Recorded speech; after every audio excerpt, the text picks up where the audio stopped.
Hello. Hey, what's up? What's What's going on? up? I'm sorry. I've You're been good, all over man. the place. I was like, I was like, I didn't realize I had to be in New York last Saturday because I just blindly agree to everything that anybody asks me all the time. I should probably get that checked out. But yeah, and then I didn't realize that my bus was leaving today, and I don't like if I'm going on tour, like I try and just put all of my stuff like in the bus before I leave. Um, so I don't have to fly with it because it just becomes worse. Everything, and I just get overwhelmed with everything all the time. So anything I can do to prevent it, and then I just overwhelm myself more because I was like, oh yeah, that time's perfect for me, and then it was not perfect for me. So sorry. No, that's all right. It was very sweet of you to accept this interview in spite of all that. Oh yeah, no, I'm very good with everything. I'm just very bad with planning, and then I overwhelm myself. So, but yeah, thank you guys for having me. Yo, Of no, of course. course. Listen, let's get right into it. Welcome to the program 0936. You're going to be supporting Asking Alexandria and The Who on the Psycho Thunder tour, which is what you're currently packing to go on, Yeah, alongside Bad Wolves. Starts yeah, August 30th, goes till October, which is a long ass time, but I guess that's too most long for me. tours. Too long for me. What do you mean? What do you mean? What is your perfect tour length? 1 week. So like a New England run or something, just like five yeah, states and back home. just let me do like if I can leave from Philly and then just like end in New Jersey. Uh-huh. That's Yeah, fair. perfect. And then So, just Yeah, drive home. Yeah. so what you're saying is like you're pissed you have to go to like Minnesota and Oklahoma and all those spots. Understandably, probably. yeah. Uh Are you being no, diplomatic? Are you scared Minnesota's gonna turn on you? no, Minnesota would never turn on me. Okay. A Um, lot of confidence I, there. I would assume.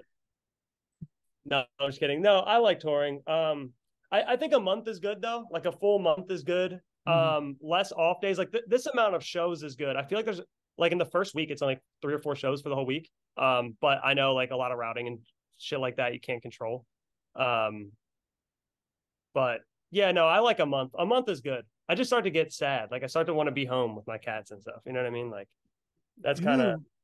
Okay, so you kind of led me into where I wanted to go with this, which is I tried to research you zero, and yeah. there's like nothing about you online. Like you don't seem to share too much. You haven't done like a ton of You're interviews. you're a bit mysterious. Yeah, you're like a little mysterious. I feel like that all that does is hurt me. Um, In what capacity? yeah, no, I feel like people I'm very like personable and anytime I do a show, like I'll stand at the merch table for 4 hours. If people want to say hello, like I'm gonna give anybody that wants to say hello the chance to say hello. Um, and I love meeting people and stuff like that. I don't know. I just feel like I'm in such like a weird space with the music as far as just like I feel like I don't like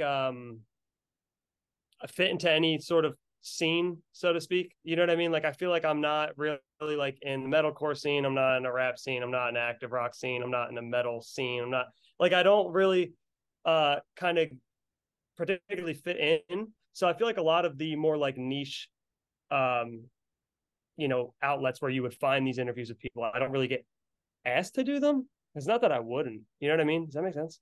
Interesting. I guess, but like at the same time, how do you go number one on like rock radio and nobody comes around and asks for an interview? Like you I might do not. all of the I do all the local interviews. Like I've done an interview with every single local rock station. Those were the ones I found. Were mostly the rock radio. Yeah. Like, yeah. Yeah. So they've asked, I've done all of those. And I do a lot of like in-person interviews at radio stations and stuff like that. But I feel like all the podcasting stuff, I don't know. I've never been asked. All right. Well, let's Shit. let this be the beginning of your like podcast, Rod, which Might I'm be the sure last you're one. thrilled about. Might be the last one. No, no, Oh, that I would be think great if we scared you from like the format entirely. Like he did no, one podcast and swore it off forever. you know, I might do that now for the bit. I Like respect Yeah, I that. would Yeah. expect it. for the bit, I might do it. Like Chris from Avoid. He's never going to Maine. He won't go. What? What do you mean? Yeah, Why? he just won't. For the That's it. bit? for the bit. And that sucks because I told him, I was like, dude, I think Maine might be my favorite place to go. Maine's fucking great. Maine's I don't great. understand. Does he have an argument against it? No, he has no problem with Maine. Sure. He might even enjoy it, but he won't go. Okay. All right. Well, again, I respect it. Should that be a public thing? I don't know. I may have outed him. And but all I know is every time I've been to Maine, I've had wonderful lobster rolls. I've had good shows. It's a cool place. That little like you know where that high roller spot is, that lobster roll spot. I don't know if I know Maine that well. You should get to know it. It's a great area. That little area right there. That's sure. Like I've been on vacation there a couple of times, but I don't know it like locally. Yeah. No, it's good. Good spot. All right. So I thought it might be fun to get to know you a little bit on a personal level, so people would have like a little better understanding of who 0936 is. Do it. Where do you live? Philadelphia. What are the spots in your area? So right now, there's a spot called Berardi's that everybody's going crazy for. You're talking about food spots, right? Yeah. Like, okay. Is it like brand new? So they were in like Sea Isle, New Jersey, I think. Okay. Is that like off the beaten path?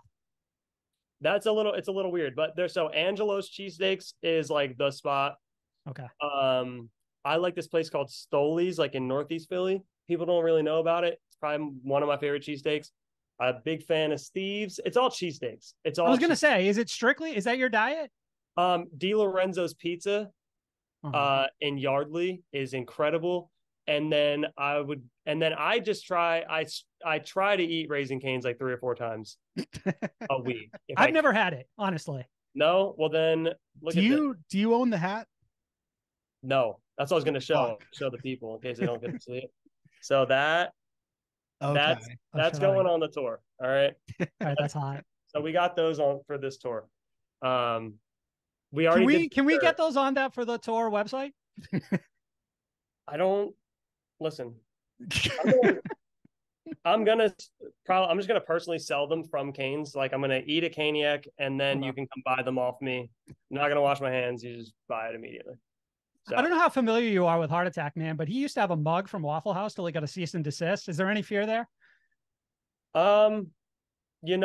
have once commented on my Instagram that they said I love you one time. So you're in. I think also from a legal standpoint, I don't think that's going to hold up the cease and parody, desist. right? That if I just screenshot, be like, but you guys said this to me one time. Okay, so you're like, in my defense, let the evidence show. In my defense, I thought we were together. Type of thing. Speaking of together, are you married? I am not. Okay. Well, hold up. Have you been married? I've never been married. Okay. Yeah. You have cats. What are their names? Ghostface and Switchblade. This one. Fucking God. Yes. That's Ghost. And then I don't have the other one's going back here. But I couldn't sit any longer. My guy was like, hey, it's 6 p.m. Do you want to sit for another 7 hours? And I was like, no. It's seven fucking hours. I mean, it's a nice tattoo, so I guess it takes a while, but yeah, I normally sit for like 8 or 12 hours at a time. But like getting under here, like I'm like in my armpit over here. Damn. So, like, is that Ghostface to go along with Ghostface? That is, and then I got him in the same spot. So wait, what is Switchblade named after? Well, I guess because I don't know. We were like, what's a cool name? Because we were trying to give him full names, right? And we were like, okay, so we just call the one Ghost and we call the other one Blade. Okay. So we just got to give him full governments. You know what I mean? Right. That was like last names. Just like, see, I don't know. Some people call people by their last name, so I guess so. True. Does Blade know he's not the favorite? He actually, I think he favors me the most. Okay. So yeah, I don't know. They're equal to me. I just couldn't sit any longer, and the placement, because his face fits right in between this little devil guy. You know what I mean? Which is it's the way the cookie crumbles. Is that like brand new, or is this like a year old? No, I got it like 2 months ago. Okay. My guy lives in California and I live in Philadelphia, so it's hard to get tattoos. You have a tattoo guy in California? That's the only guy I've ever got from. Is it someone name worthy? Like would they? Yeah, Carlos Rojas. Carlos Rojas. You know Nico Hurtado? Oh God, I know absolutely nothing about tattoo guys. I like how you asked me that. You're like, is he name worthy? Yeah, because I was Yeah, waiting and for then you I to tell be you the like, name, oh and you're like, I yeah, don't know anybody. did you ever see LA Ink like fucking 25 years ago or something? And I was like, oh sure, yeah. No, so Nico Hurtado is, I'd say he's probably the most famous tattoo artist in the world. And then it's the Oh, guy God. that they kind of had the shop together, Oh, Nico Jesus and fucking Carlos. Christ. All right, so that explains why your tattoo came out so well. Yeah, I'd hope so. You wake up with coffee or energy drinks? I try to not do 3 cold brews a day, but Jesus Christ. I That's will probably do for the 2. That's best. guaranteed. What makes you happy? Cold brew. I would say like a cold brew, and then Canes, and then my cats. I design merch for a lot of That bands. order. Yeah, no, oh, I've known the other 2 way longer. Sure. You know, I've known the Canes and the cold brew way longer than my cats, but I do love them a lot. And it's not fair, you know. I'm on the road. I can still have my Canes and my cold brew. I'm on the road. I can't have my cats. Well, I Couldn't mean, you? They would hate it. They'd hate Yeah. it. They're very sensitive little boys. okay. So Oh, you were saying something about making merch for bands? yeah, I design a lot of bands merch. And that's one of that's what I like to do in my free time mainly. So like I just did Falling in Verse tour. I just did like the last one he just did, and the next one he's doing. Okay, so you're big name artist. This isn't just like a fun hobby. No, yeah, like I did Pantera, I did Damn. Okay. Jesus Christ. Bon Jovi. I did a lot. I do a lot of stuff. And that's what I really like doing. I did a bunch of the Wage War stuff. Wait, what do you mean that's what you really like more than like music? No. Sorry, as just like a hobby. Okay, Cool. gotcha. Cool. That's what I really like doing as a hobby. As in what makes you happy. I got it. Yeah, just like, and it's also what I think too, honestly, is it's like a secondary outlet kind of that's like not related. Like a lot of times, like I'll like to write songs for other artists. Mhm. And it doesn't feel the same as making music. Whereas like all the time making music, you kind of get, you know, redundant songs start to kind of sound the same if you make too much music in the same time. So having another creative outlet has, I think, been very good for me. So I really enjoyed that. Do you do all of your own merch, or do you give other people Yeah, a crack I at do it? all of my own merch as well. Okay. Yeah. That doesn't ever feel redundant. It is way harder to do my own merch. Yeah. Yeah, I would like someone else to do my own merch, but then I feel like that kind of feels weird. Like I'm like, oh, I'm good enough to do Falling in Verse. I'm not good enough to do me. You know what I mean? Like that sounds insane. I feel like that's a bit of extra stress because like album rollout times, suddenly like you also have to worry about your pre-order packages, putting those designs together. Yeah, it's a lot. And I also never know like what to keep for myself and what to give away. And it's also, I feel like a lot easier to, this is going to sound insane, but I feel like it's a lot easier to understand someone else's branding than like my own is so specific when I go in to the idea. Does that make sense? Like I I'm think like, so. I have a broader idea of someone else's thing. Like I don't have the, you know, the technicalities and pinpoints down of exactly how they feel about their brand, but just as a viewer, I feel like I know what I would want to see as a viewer. So I can put that out. But for me, I feel like it has to be like way more thought out and tied in. No, I think that makes sense because I would imagine when they approach you to design that merch, they're like, hey, here's just an idea of what we want. Whereas when you start creating your own merch, it's like, well, where do I see myself in like 2 years? What do I want to apply to myself? And that's also, I feel like, kind of how writing for other people is. You're not really so attached to the lyric when you're writing for other people. You know what I mean? You're like, oh, this is great. This is a good concept. I love this idea. Whereas when it's for yourself, you're kind of like, you know, very attached to the Start idea. to overanalyze. You're almost it. worried how people are going to read into it, right? Because it's like each lyric is like, okay, well, let me sort of like dive into like his mental state when he's sort of communicating this. But if you're just writing a line for Hollywood Undead or somebody else, like it's almost out of context for anything else you'd do. Yeah, and getting another, you know, another person's thoughts on the lyric and being like, oh no, that is good. Like, you know, you get more kind of confirmation on the lyric when I'm just writing by myself. You're overthinking it, you know. I think it might be the same thing when sending out merch designs too. You send it out, they give you their notes, and then you can do them. I don't have any notes on my own stuff. Right. Interesting. You know Yeah, what I but mean? isn't that where like a producer would come in to play and like you'd bounce something off of them, or do you not have that relationship with them when you're creating music? So my best friend, his name is Andrew. He goes by No Love for the Middle Child. He's a producer. He's an artist. Them I'm familiar with. Yeah. Yeah, he's amazing. He's classically trained cellist, classically trained piano. He shreds guitar. He's out of his mind. Nice. He Me and him make all of our stuff together for the most part. We make just us two. And then we'll bounce it off to our other two friends, Caleb from Gideon and our friend Krupa, who does like a lot of the EDM stuff. It's insane to me that you tell me you don't feel like you belong to this scene when I think you collaborate with more people in the scene than just about any other artist. I think that's what's weird, right? Like they reach out to me. Like I've never, and it's so funny because people be like, dude, why the fuck did you ruin Daggers? This was so good.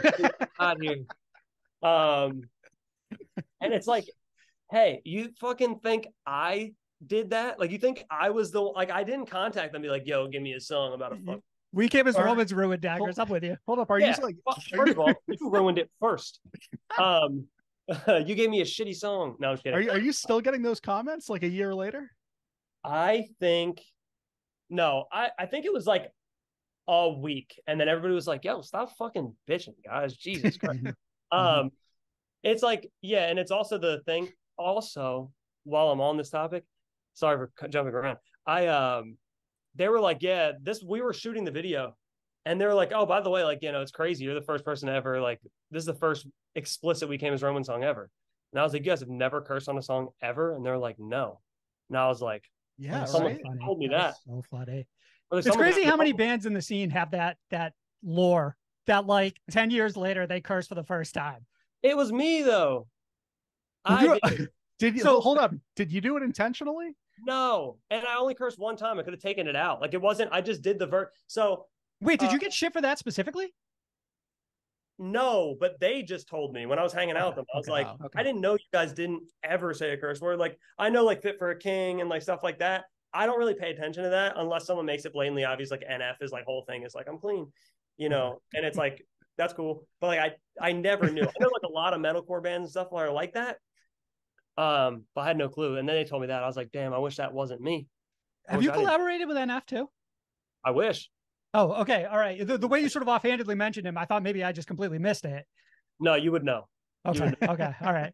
Yeah. Best rock song you've heard this year?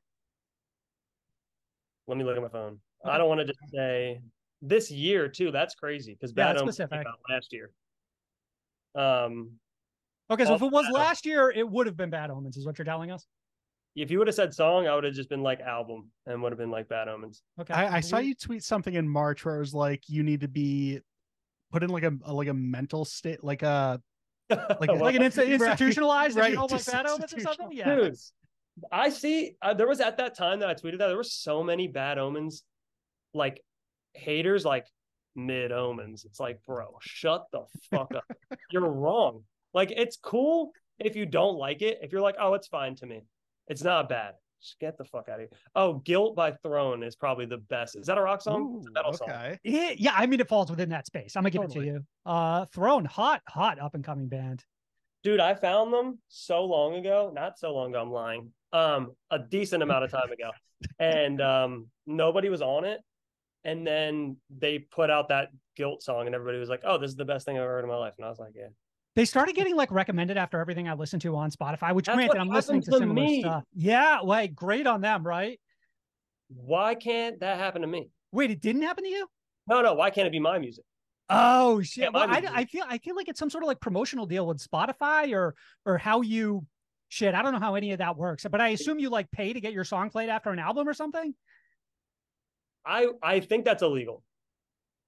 Fair. Isn't there like playlist placement and stuff like that you pay for?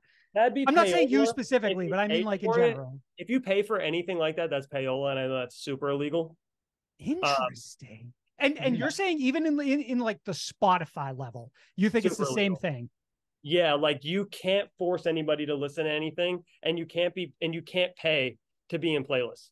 That's like super illegal. Now, I'm not saying people don't pull favors. but there's no check written. Like it's super legal. Rock songs. What Am I Missing by the band Camino? Absolute heater. Okay. People keep telling me to check that new album out, and I feel like I've been dragging my feet on it. That song is crazy. False Dawn by Holding Absence. Insane. Ooh, yes. Thank you. Love hearing that. The New Story So Far song, the Big Blind song, insane. Take Me With You by Neck, insane. Also, the intro to the new Asking Alexandria album is it that Bad Blood song? Yep. And one of their best songs in a long time. That's just insane. I'm hot and cold with Asking Alexandria. I'm gonna let you have it. What's the best hip hop song you've heard this year? Best hip hop song I've heard this year. I gotta look at the phone. This is a phone thing. You're good, man. You're good. Because I don't want to just say, I don't want to just. I'm trying to get a vibe from you. Do you listen to everything at this point, or do you lean one direction or the other? No, I pretty much listen to everything. Okay. Probably, honestly, because of Drake's verse, Meltdown is probably the craziest song I've heard in a long time. Drake went insane. Did you hear that song? Yeah. I didn't. But I do remember you tweeting something along the lines of like, if this Drake album is bad, I'll just wait for the next one. That's true. He can't listen. And then he didn't drop it. He didn't drop it. Yeah, that's me. Drake can just deliver bullshit, and I'll be like, it's fine. I'll wait again. That's the best of all time. Who's your guy? Like, who's the musician you look up to? I'm so like, I don't know. Like growing up, Meek Mill and Lil Wayne were like my two main artists, and Slipknot. Those are like the three things that I was listening to on my own, like every day.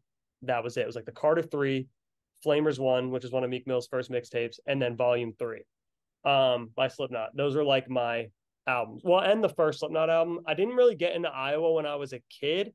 I kind of skipped over that for some reason. Now I think it's their best album, but it was the first one and then Volume 3. And I think the first one because Spit It Out music videos on Music Choice or like on demand or whatever the fuck. So I would watch that all the time. And then I actually had the physical Volume 3 CD, and I had the physical Chocolate Starfish CD as well. So those were like, right. and then the Meek Mill and the Lil Wayne one. So that's like what I was listening to as a kid.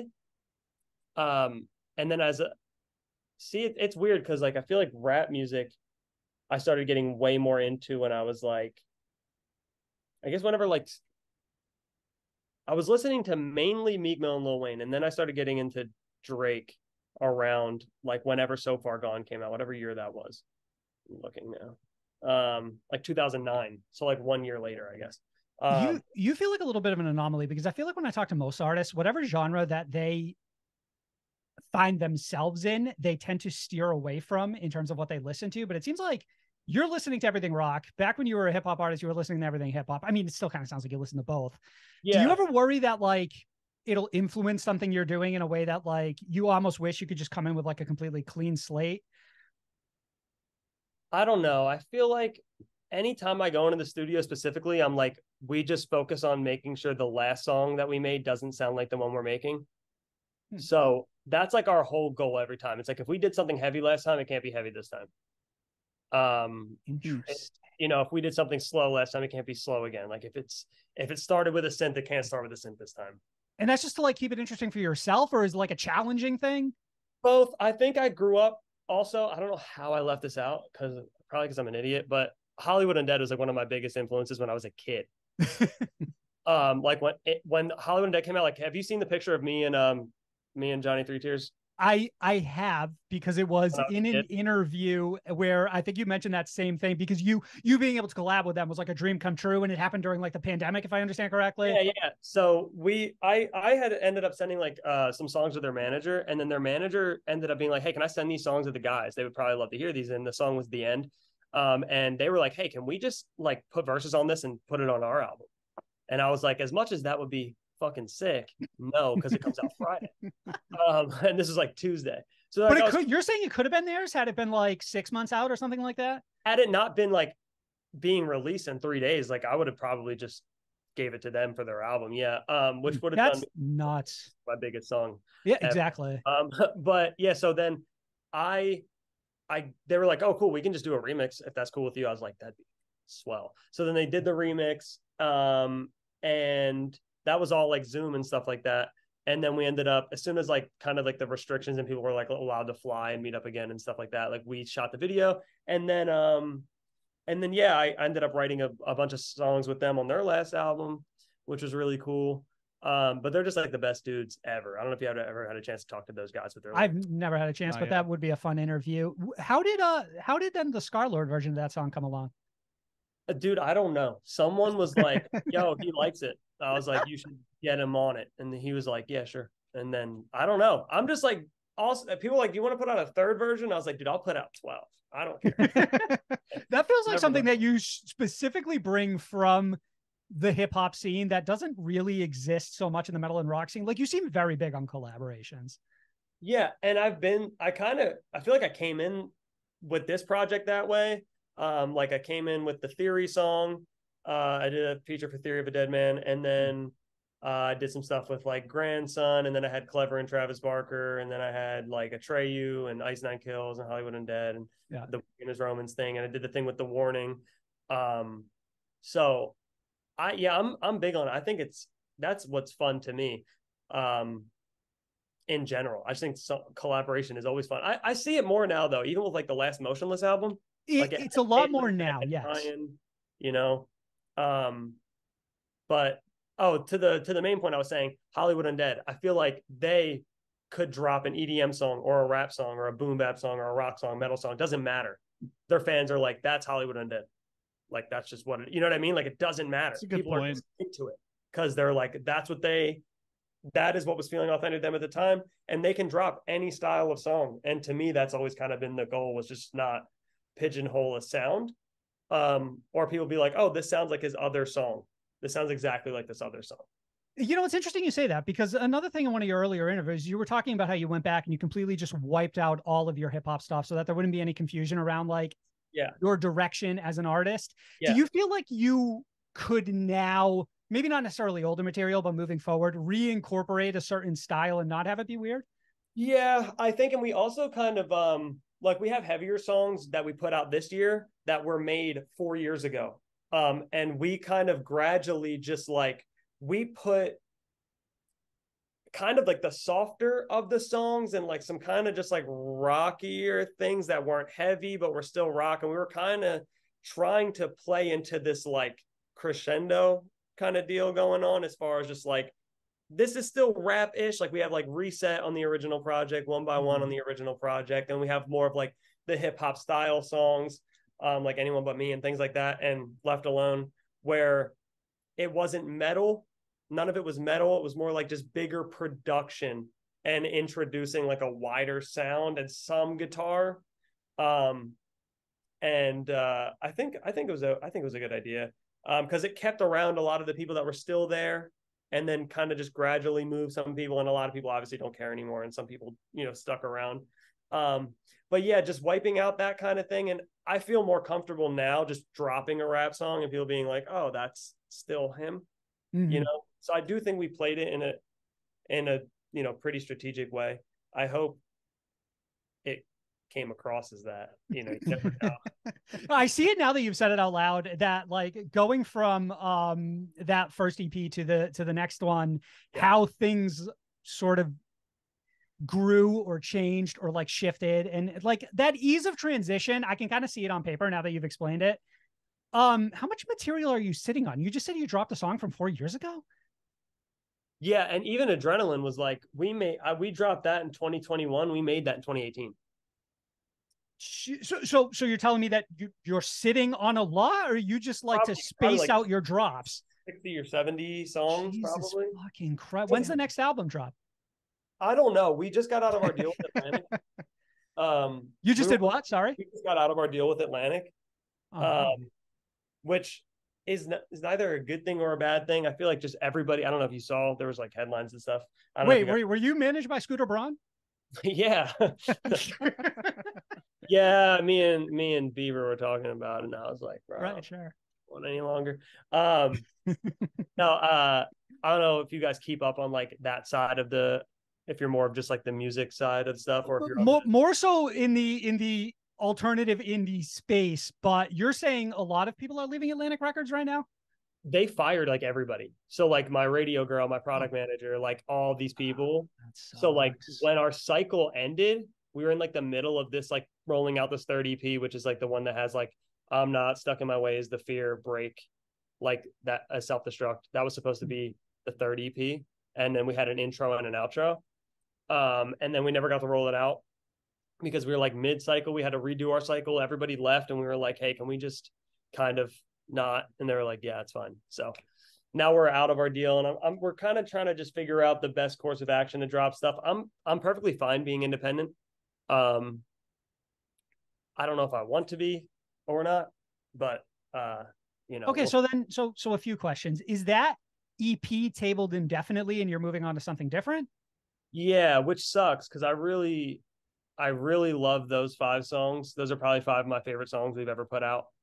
So I wish we could have put the intro and outro on it because the intro is probably the coolest song we've ever made. So now I got to rework it to fit the next EP. Would it have been a continuation of the last 2 EPs, like thematically? Yeah, like this would have been the heaviest one. And then it was called, well, it's probably still going to be called it, but None of Us Are Getting Out was the title. And thematically, like if you will not be saved if you don't save yourself. And then the bookend of it was going to be None of Us Are Getting Out. That was kind of the idea. It was going to be a 3. We're going to do a 3 vinyl package thing. It was going to be great. Not happening. This does sound great. Did we have to table it? Can we still do it? No, it's I think. So yeah, that sucks a lot. But yeah, what a bummer. Yeah, we'll start something new. We have 3 like insane songs that I'm super stoked for. Okay. One I did with Landon from Plot, one I did with Cody from Wage War, and then one me and No Love did. So I'm pretty stoked on those 3. It's a good start to like this body of work that we got going on. I mean, listen, those are the fucking guys, but I'm a little curious about Landon specifically. What's it like working with him? That dude is he's a genius. First of all, I don't know why that's not more like said, but he's probably one of the most talented dudes. Like, in what ways? Production ability. Like, have you heard his solo shit? Yeah. Oh no. As an artist, absolutely adore him. I'm curious, like as a producer, what he's like. Yeah. Well, he produces all that shit. Like he produces all the Plot stuff by himself. He produces all the Landon stuff by himself. So like even like Gospel Therapy, just like shit like that. Like when you're listening to that, it feels like Kanye kind of. Like that's how I feel when I listen to it. It just feels very Kanye-esque. Like this is the craziest thing that you could do with this song, and he does it. He's an extremely incredible singer. Like he just, first of all, every single artist goes out and they have like their processing for their vocals. You know what I mean? Whether that's compression, reverb. He just goes straight up. Like the band sets up and he's just ripping a house mic, like live. And you're saying that's it? That's an anomaly, right? I don't know many people that are doing that. He's okay. And just like melody writing, vocally, top line wise, thematically, just everything that he does is to me at the highest level of any producer, any writer, any vocalist I've ever seen. And I think more people need to talk about that. So, I agree. So you seeked out Landon, like to work with him? Yeah, I just DM'd him probably like 2 years ago. And I was just like, hey, this is probably Feel Nothing. I was like, this is probably the best song I've ever heard in my life. I just want you to know that. It is very good. Yeah, I mean, like, and he hit me back. He's like, oh, thanks, dude. I'm a fan of, all the shit that I've heard so far, whatever. And I was like, cool, we should work together. And then we ended up hanging out with each other the last couple of times he was in Philly. And then I went over to his place in Michigan in February, I believe. Worst idea ever. Never going to Michigan again. Yeah, it's shitty time to go to Michigan for sure. I won't do it again. He couldn't pay me to do it. He couldn't pay me to get free production from him. So it's not. Is he a demanding producer? Dude, he's just kind of in his own world, like doing his thing. And what he's really good at also, like another thing, like Eric Ron, he's incredible at getting you to get vocal takes. That's like his strongest suit to me is how he can get you to perform. And Landon's kind of the same way. So demanding, no. Just also everything he does is so good. Like he doesn't do anything where you're like, no, don't do that. So you almost, it's like safe. He's like a safe bet in a sense. Like, you're going to come out of there with something good. Didn't he do all that invent animate shit that's going crazy too? He might have, I yeah. believe he did. Yes. Yeah. Which explains a lot why he's And all the new plot shit's going crazy too. You've heard the newest song, right? Yeah. It's Yeah. I heard nuts. it a couple It's months nuts. ago. And I was like, All right, well, don't brag. yeah, well, come on, boy. No, so like he sent me Left Behind and that song, like probably in January. And I was like, hey, Left Behind is now your best song. I was like, that's easily your best song. I was like, this is insane. Um, and then as far as like a heavy song goes, Forgotten is crazy. Is it called Forgotten? It's God, that sounds right. That right, sounds man. right. Sure, what it's called. I've listened to that song 40 times and somehow can't recall the name of it. Yeah, I said it out loud and I was like, that doesn't sound right. It's definitely called that though. And yeah, so he's insane. So to jump back a little bit, you said that you sort of feel like you can't do the EP that you plan to do. Is that because you feel like it's lost traction? No, actually the fear is picking up more than it ever has. It's like literally like a legal thing. Like just like with the Masters being with Atlantic. Gotcha. And like putting out new stuff to get it to be a body of work. Like I've been trying to get them to print vinyl for like fucking 3 years and I can't get it. So I was actually looking for your shit today. I was like, oh, it'd be so cool to actually pick this up after I listened to it all week. You couldn't find anything. No, you can't find it because it doesn't exist. And they're just, I mean, the whole Warner system, it's like they were really great to me. It just kind of, they're not the same people that were there before. So I just was kind of just not great. In what ways do you feel like you want a label now that you couldn't manage yourself? I definitely could. I for sure could. But you said you don't want to.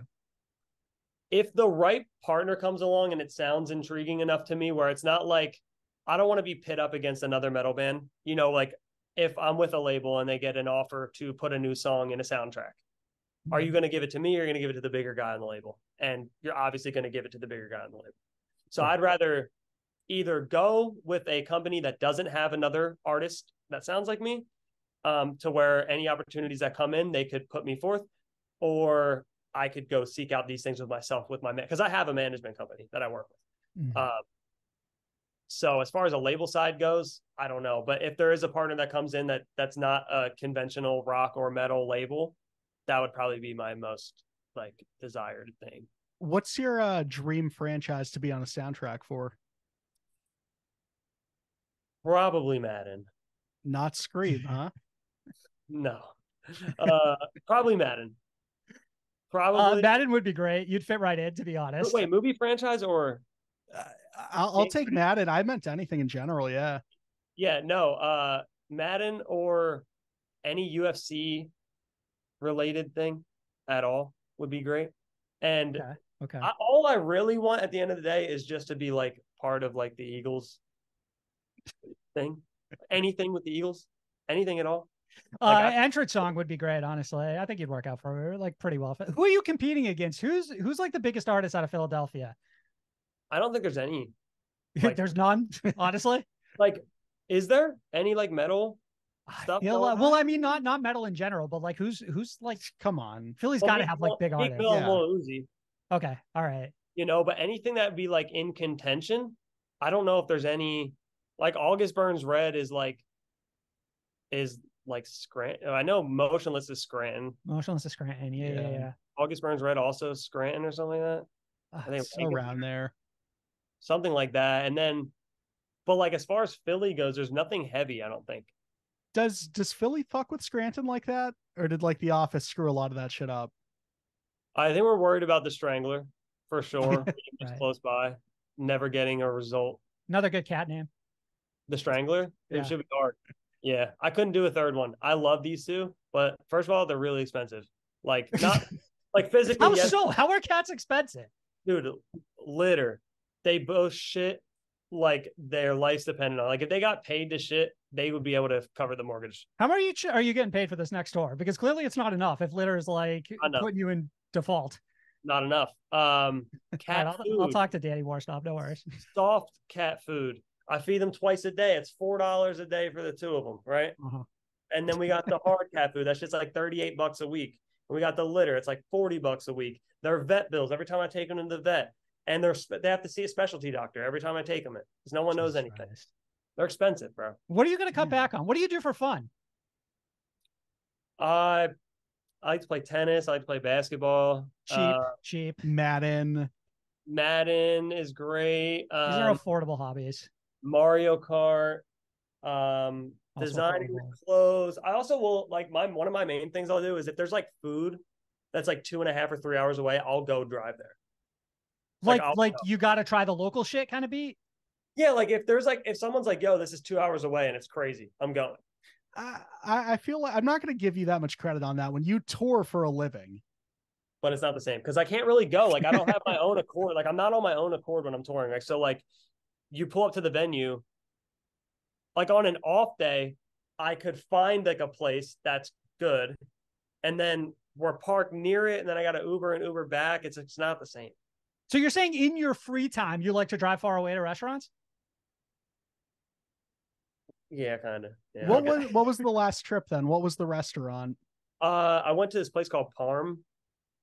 You know that which serves like chicken parm? No, they do. I don't get it though. Have you? Okay. Yeah, you know what Carbone is?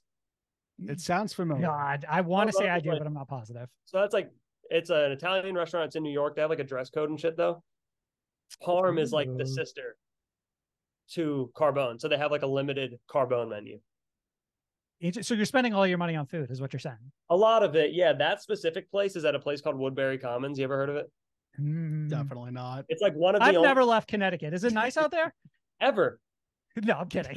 Oh, I was like, but it sounds like it every time you bring up absolutely anything on this show. Sam swore up all of the other states. Check when we get off this. Look at Woodbury Commons. This shit's crazy. Okay. So all right, your cats are expensive. You can't get another cat. Hold up. On the topic of expensive, is that a Patek? How many watches do you own? This is not a Patek. This is a Rolex. This is a Milgauss. I own a few. Okay. A few watches. A couple. Interesting. Is go back to the other thing. Is Parm like the bear where you get like 11 courses? No. So I get the rigatoni Carbone, which is like the spicy vodka rigatoni. Lovely meal. You get their garlic bread, top tier. It's good stuff. It's great. It's really wonderful. You said this was like a suit and tie thing as well? No, Carbone is. Okay, got it. So this one's like a little more casual. It's a super casual. It looks like a Friendly's in there. Like finally a place I know. But the same food though as Carbone. So it's nice. Okay. Yeah. All right. Well, that's convenient for you. Back in an interview with 93X in 2021, you said, my investment time in movies is very low. What's the last movie you gave your time to? Dude. I'm glad you were about to say something and I was so scared. I was like, damn, I'm about to switch up on myself completely. Wait, hold on. What else did you say in that interview that I forgot? I have no clue. I don't even know what were you scared of? I wish I knew. I thought I was going to be like, oh, dude, I fucking hate. You said you hate State of the Scene. Oh, my bad. No. You would obviously never say that, but no. Like, or I was going to be like, dude, fucking, I think this artist sucks. I'm over here like, they're the best. I don't know what to say. You said Bad Omens was mid back in 2000. You see the mid Omens? No. Damn, I don't know. No, I don't think I've seen a movie. What do you mean? Like, I was forced to watch the new Batman. Incredible movie. No. Forced. We were in Chicago on an off day on our headline tour, and I had like some sort of strep throat going on. And they all went and saw Batman the day before, and we're in the same parking lot because I was sick as hell. And then they were like, we're going back to watch it and you're coming with us. And you hated it? It was good. It was okay.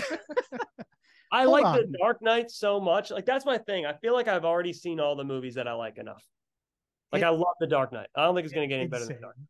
Is like the Ghostface tattoo because you really like Ice Nine Kills then, or big Ice Nine fan? No, I do. I'm actually a big Ice Nine fan. No, I've seen all of these movies. I really like all of these movies. These are the ones that I do watch. But investment time in movies is low. It's slim. Okay, but you said you do like to watch TV shows. Have you seen any good ones of those? Watch The Bear. Okay. Watch. Good. I normally I normally watch all Gordon Ramsay shows. So I'm up on all the Gordon Ramsay. Huh. Okay. All the Master Chef. I'm up on the new one. I got 2 episodes left of the Food Stars. Great one, by the way. Big fan. Next Level Chef. How much do you fuck with Hell's Kitchen? That's the only one I don't watch. I don't like Really? seeing him be rude. I don't like that. I like when You, he's you nice. don't like seeing Gordon Ramsay be rude? I like when he's nice. That's why I Have watch you all ever the seen time. like his original shit from like when he first started, like his British TV show? It's crazy. No, is he insane? No, but like insane in a like kind of a sweetheart kind of way. Like it's so weird watching like the dichotomy between then and now. Yeah, there's like, well, even like that 24-hour. Have you seen that one? I don't think I have.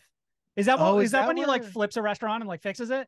Yeah, like he'll find the ones with the worst reviews, and then like he'll go and like Right, fix it within right. 24 hours, or he'll make it get shut down. So that's what he was doing early on in like his British show. But he was like going to the park with people and like talking to them about their lives. Like it's crazy how different he was. He's too rich now. Way Do too rich. you true? Do you cook? A lot. Yeah, yeah. Are you good? Yes. Would people drive 2 hours to eat one of your meals? Oh yeah, 100p, 100p. What's your Hold on, specialty? yeah. I do a really good vodka rigatoni. That's Okay. actually one of the main meals that I like to do is like this spicy sausage cavatappi thing going on there. That's one of the better things I do. Also, my buffalo chicken cheesesteaks are unmatched. You can't get a better one than the one I make. Are you cooking for the boys or are you cooking for like a For significant everybody. other? I'm cooking for everybody. Everybody can Okay.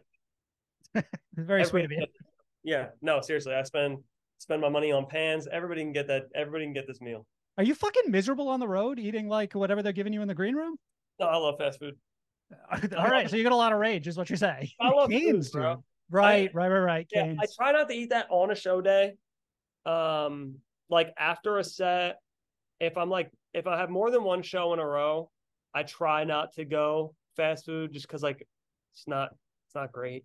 Or like fried food rather. Like but- a bad for the vocal cords or like risking your like tummy issues.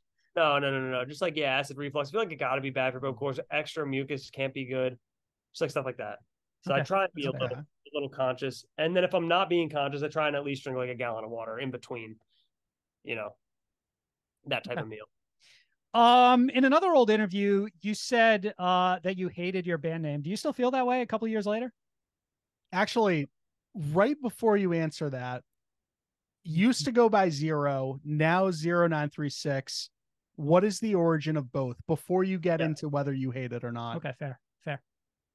Quick origin is 0 was the name that my dad would call me when I was a kid because I thought when I was 5 that I was going to be part of Slipknot.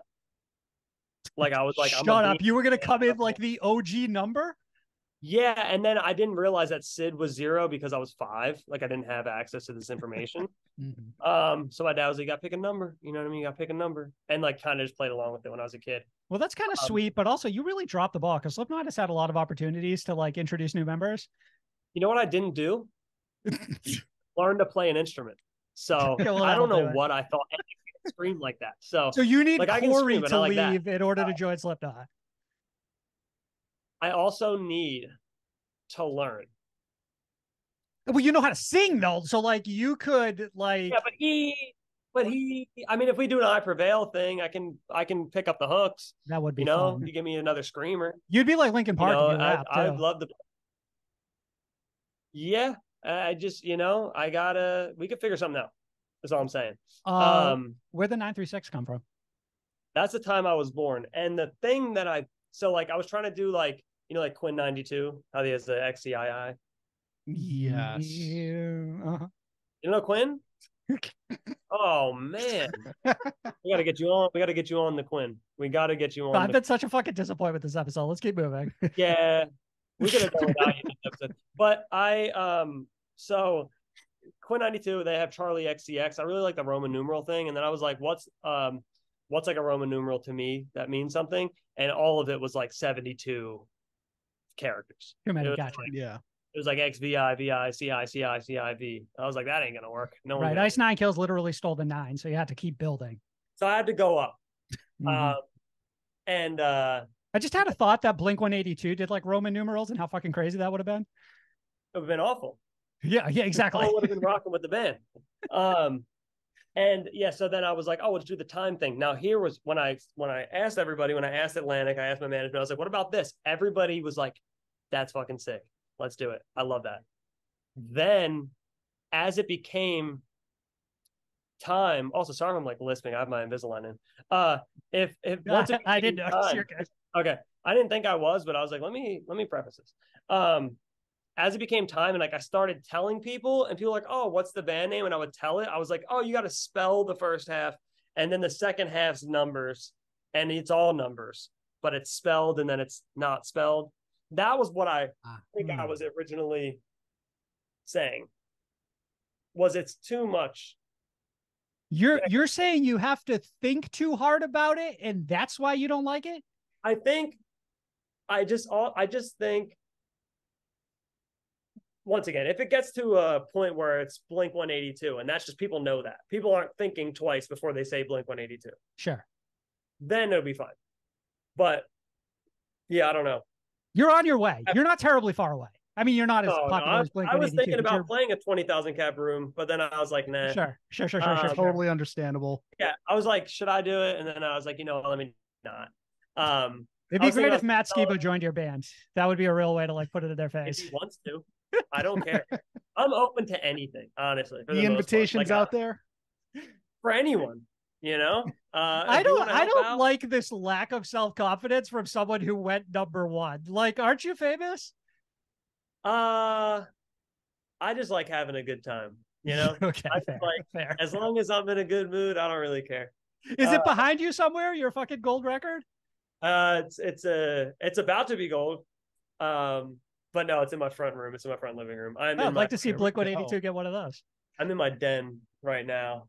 I've never done a thing here, but I was like, this is a good wall, I think. No, this is dope. What is going on behind you? I see football. What else do I say?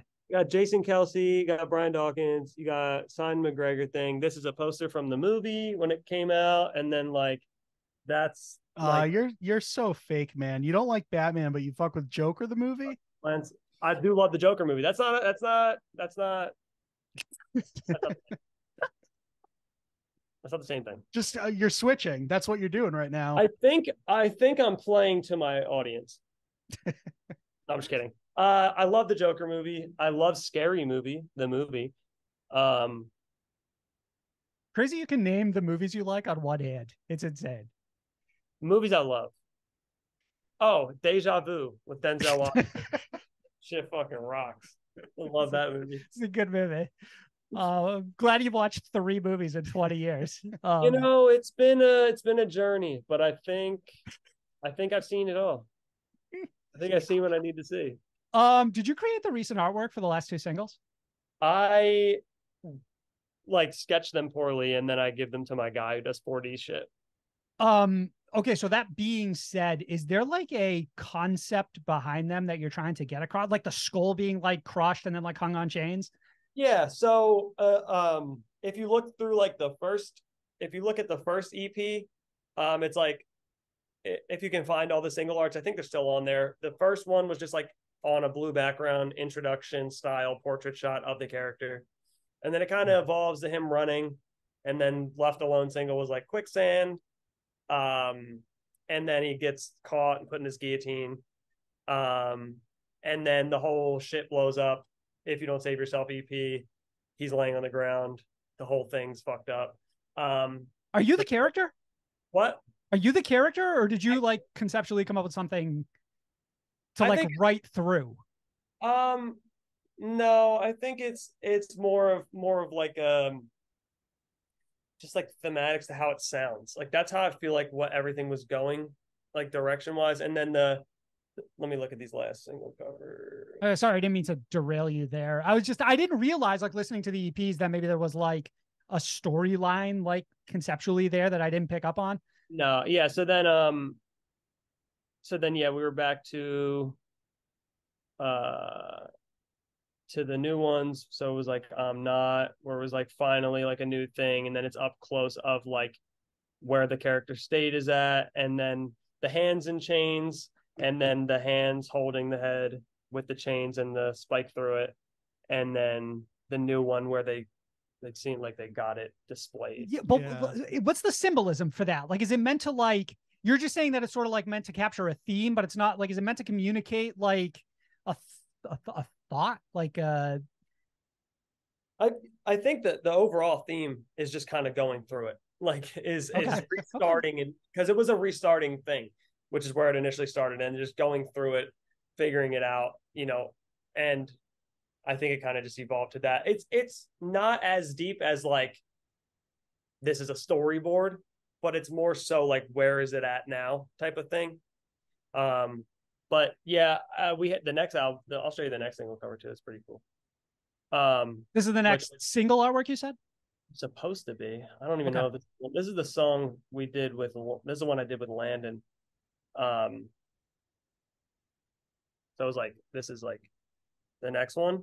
Oh, that's yeah. Sick. Those are the hands that were holding the head, and then it's got like the chains wrapped around here. Right. I love the continuity that are on it, and now it's kind of like the idea we were talking about was like you put the chains are like being held at like a museum, like it's the head is on display, and then as it was putting it down, it the chains wrapped up the hands that were doing it. It's kind of the idea.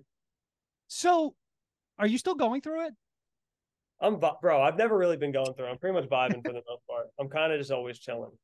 Like, because I'm kind of curious, like, as a writer, like, it almost seems like you use the adversity of your life to really like drive your like songs, right? Like your creative, like, I don't know, your creative energy seems to be like pushing up against adversity. Is that sort of like where we're going to continue to go, or does this get easier at some point? I don't think does it become harder? I think it becomes harder, right? Especially like maintaining and stuff like that. And I also think people put on like especially if you get as big as Bad Omens, right? I think everybody, or like let's use Post Malone as an example. Everyone's like, oh, these last two Post Malone albums were fucking horrible. They weren't. They just like are not, like you're expecting something from him because he's at the top. He's the best right now, right? Mm-hmm. So you're expecting whatever you're expecting, and that's not what he gave you. So you're like, oh, it fucking sucks. We're experiencing a microcosm of this right now with Beartooth, where they're putting out songs where Caleb Shomo is experiencing happiness in his life for the first time, and people are retaliating against him. Yeah, it's same thing like when Eminem stopped using drugs. They're like, come on, bro. Yeah. Let's get back to it. So do you have that fear in you then? That like, if you give a shit. Yeah, I mean, like, I don't care. I just don't care. I'm the kind of just keep doing my thing, and just gonna be making as the music as cool as I possibly can. And I think as long as I'm just like keeping myself in a positive mind state, I don't think I can really, like get caught in that. Okay. How do you get in a state of mind to write then, though? Like the darker stuff? Precisely. Yeah, I mean, just because so personally, me, like my dad died when I was 16, he overdosed and died. And I've always been more of an optimistic person. I've never smoked or drank in my life. I've always been very like level-headed. I'm not. I also don't preach like straight edge or anything like that. Like that's not my thing. Like I don't do any of that. Bro, you're eating vodka rigatoni every day, right? Yeah, I'm going insane. Like so I don't like claim any sort of like lifestyle or anything like that. I just know like I've been through a lot, especially like as a child and my family and like my dad and things like that. So I don't really look at things too negatively, but I've had enough experiences to be able to draw from, which is unfortunate but fortunate for the music aspect. And yeah, as long as I just know, as long as I keep myself grounded and just excited about what is to come, I don't think I can really get. That's what I'm saying. I don't give a shit, bro. I'm fucking chilling. I like that energy, to be honest. I appreciate it. Is it cathartic to tap into that occasionally? I think because I've been doing music since I was 10 years old. And even before, obviously, like my dad passed away, there was a lot going on before that. And I think I've always, even like coming out of high school and stuff like that, was just writing like angrier songs as an outlet. And I think having an outlet is what would make someone stay grounded, and not let those things negatively affect you. Like if Okay. you I can can get it understand out, that. you know what I mean? Like people literally will go out to the woods just to scream. You know what I mean? So Mhm. I think You're not doing it in the studio instead. Yeah. yeah. But yeah, it's like the same thing. It's like it's a physical outlet. Like you have this in you, and once you let it out, you're good. And I think I've been very fortunate to find that as early as I did. And I think that's kind of what kept me being so level and just excited about the good things, and kind of let me not be too negatively affected by bad things. Um, and yeah, I think that's kind of how everything evolved for me, as far as just like where I'm at, how I write the songs, where I write the songs from. Um, but yeah, Yeah. that's really it. I think that's a real beautiful perspective, honestly. I think I got lucky. So, a lot of people don't get that opportunity. So, Yeah. I don't know. Certainly. All right. Hard. Listen, a couple more questions and we'll let you go, Zero. You've been Oh, bro, absolutely fantastic today. I'm around. Where was the last place you went on vacation? I guess. Oh, well, we did Shiprock, which was, I love cruises, so that was, All right. So even though it technically was work, you're saying it was a vacation? yeah. Like, did I get paid to be there? Yeah. Did I also have a great time? Yeah. Would I have paid to go? Yeah, probably. Don't tell Shiprock that because I want to play again. But like, What do you um, like about cruises so much? I just love, like for example, like we went to I think it was the Dominican Republic was the last stop, and like we got like a gazebo, and we were like up in the mountains, and we were zip lining and like shit like that. It's so fun. Also, 24/7. I'm a big smash burger guy. They had the Guy Fieri fucking smash burger station going. Big fan of that. Had about 3 of those a day. Uh, they got the unlimited soft ice cream. I don't really know what people are not liking. Bad Omens was there, so I was like, "Fuck yeah!" I got to see Bad Omens twice. The Wage War Boys were there. Like, I love them to death. So Are I the got, vibes very good on Shiprocked? Like, is it a lot of like dude, community? for me, I just like hanging. I don't know, bro. Like, I also like, once again, I just don't care. So someone wants to hang with me, great. If you don't, that's cool too. I'm just here to have a good time. So personally, me, love that. They had good cold brew on the boat, which was like my main concern. They had a really good one. Yeah. So for me, I love that. But I also did, as soon as I finished up the Canadian tour, I don't think it's vacation, but I went down to Nashville for a week.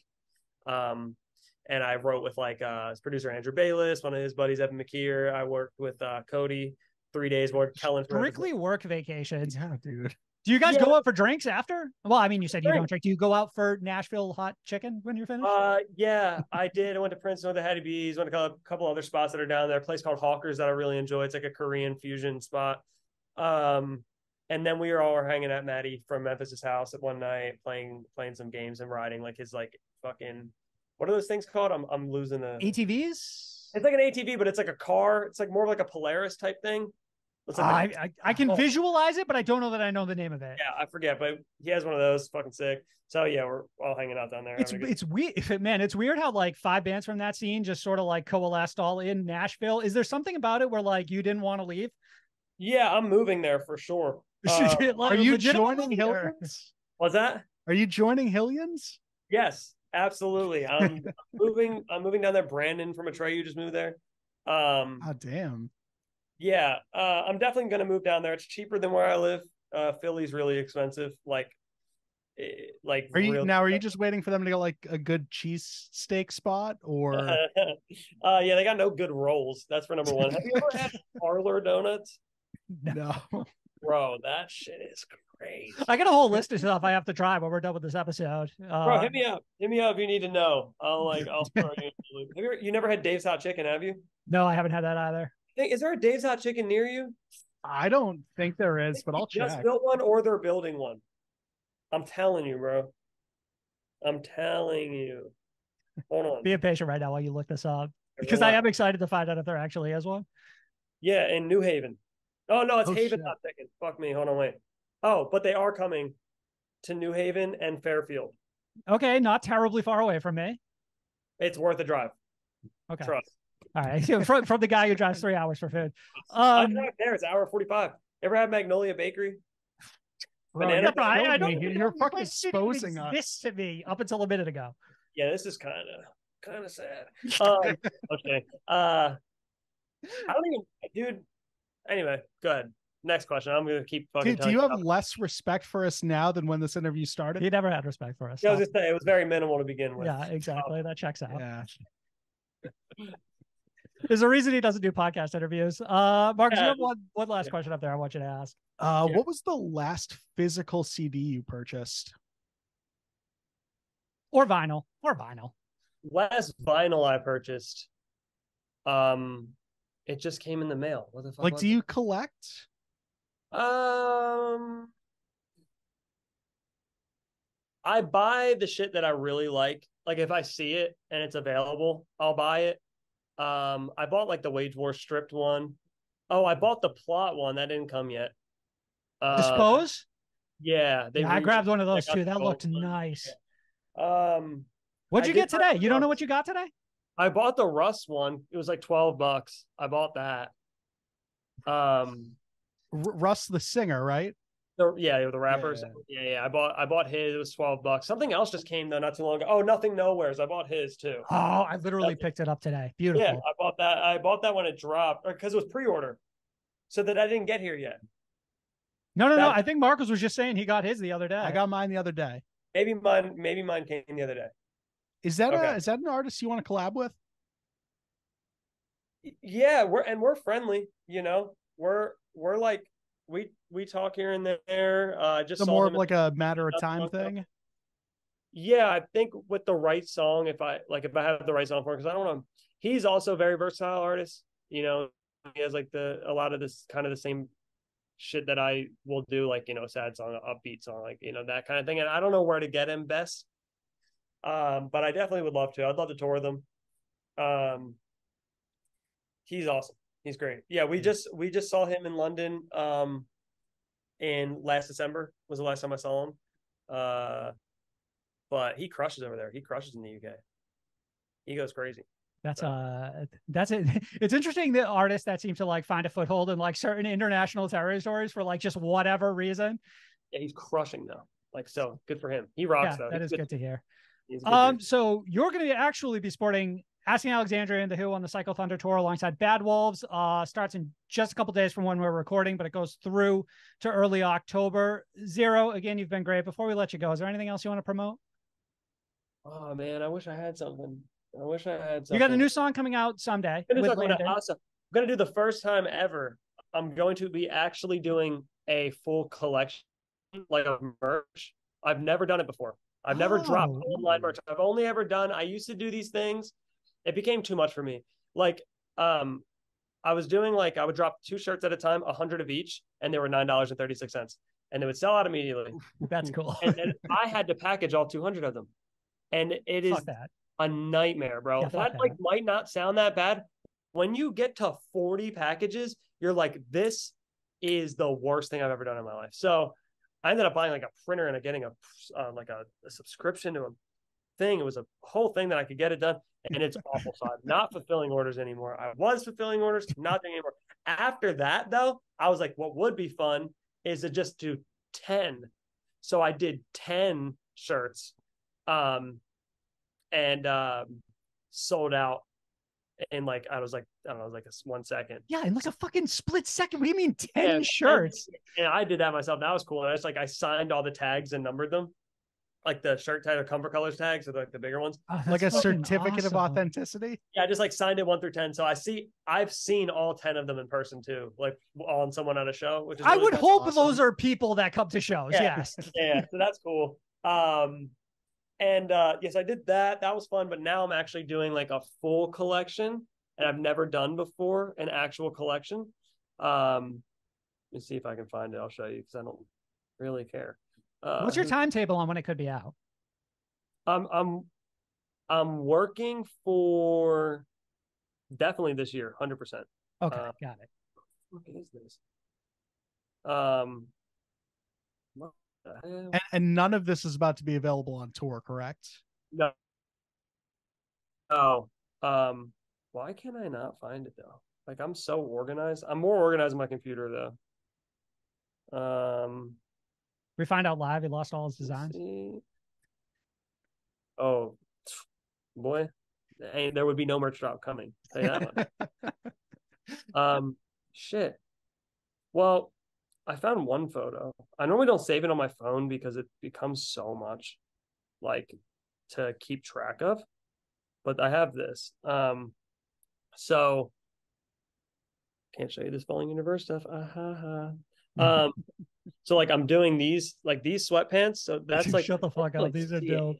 But it's like a patch. So it's a Yeah. sew-on patch and it's like frayed. I'm doing that, matching a hoodie. So it's huge patch of like a Reaper on the hoodie. Oh fuck yeah. Big patch. I got the sweatpants, and then we're doing like we had a tee, this orange t-shirt. It was a black t-shirt with a big orange print on it. Mm-hmm. It was like our best-selling tour shirt ever. So I did that in baby blue, a different design, but like the same thing.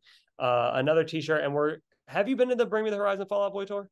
No, we missed it. Yeah, I'm not thrilled about it, but we did not go. Bro, Bring Me printed on these blanks, right? That are the most insane t-shirts blanks I've ever seen in my life.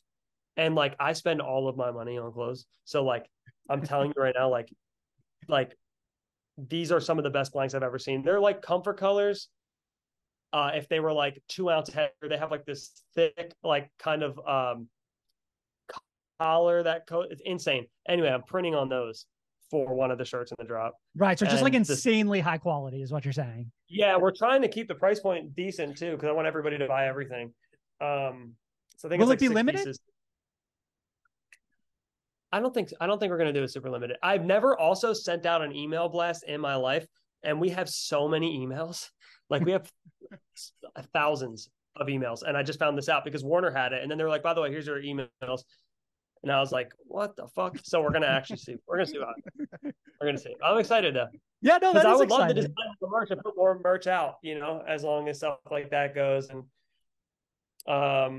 yeah, we'll see. We'll see. It should be good though. Okay, so definitely people keep an eye out for that. And yeah, that's man, I swear to God, if I have the tour during the winter, bro, if I get booked for another tour, bro, between after this one and fucking March, dude, I'm gonna lose my mind. I'm gonna go, and it'll be a good time, but I'm gonna be upset. Dude, Michigan part 2. Touring in the winter. No, bro. And it's so dangerous. It's so scary. Ice, dude. I don't know. I'm sure it's not ideal. It can't be ideal, bro. We got to shut it down. We got to shut it down in the winter. Take winters off, like the school year type thing. Just like take summer off like your teacher. Yeah, we'll tour while the kids are out of school. But when the kids are back in school, we're fucking, so are we. We're home. It makes a lot of sense. Yeah.